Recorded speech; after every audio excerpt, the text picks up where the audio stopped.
Allez, on va commencer les amis, donc... Alors Vincent, je voudrais être la présidente du bonheur, qu'est-ce que tu peux me proposer?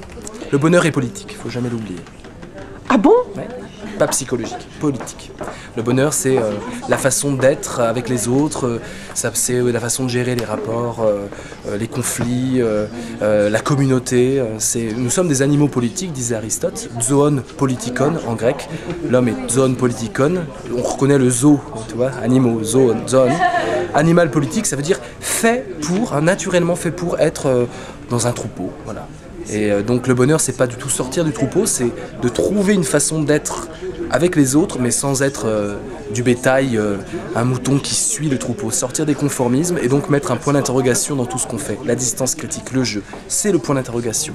La plus grande invention de l'homme. Et donc avec ton jeu, tu proposes ça? Ouais. Ouais, le jeu c'est ça. Tout ce qui est vital pour nous, il faut le prendre en compte, mais mettre du doute fécond, de la distance, du jeu, et si c'était autre chose, des hypothèses, de l'imagination. C'est toi qui as fait ces magnifiques dessins? Non, finalement c'est pas toi. C'est Aline, une amie qui a fait, c'est un travail d'équipe, hein, c'est vraiment un travail d'équipe. Et Aline Zalco, qui est dessinatrice, a suivi des directives précises et a mis toute sa créativité là-dedans. Donc je suis très content de ces dessins. On voulait que ça touche le symbole.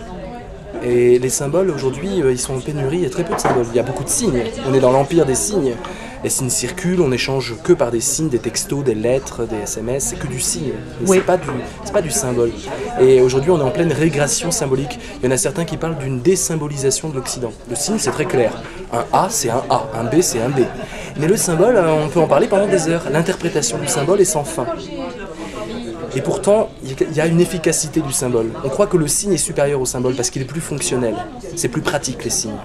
Mais le symbole, c'est une autre efficacité. C'est une efficacité qui transmet de l'énergie. Parce que le fait d'inventer sans cesse le sens des symboles, ouais, c'est une façon d'être créateur du sens. Le signe, on n'est jamais créateur du sens. Les symboles, on est créateur du sens à l'infini. Et donc, ça nous remet dans l'imagination et la création. Et quelque part, cette ère un peu capitaliste où tout doit être fonctionnel, efficace et pragmatique, c'est une ère de la performance. Et le symbole n'est jamais performant, mais il est mystérieux.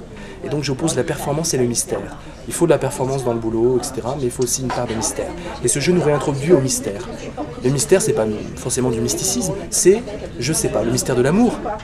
C'est pas fonctionnel, l'amour, c'est un mystère. Le mystère du bonheur. C'est mystérieux, le bonheur.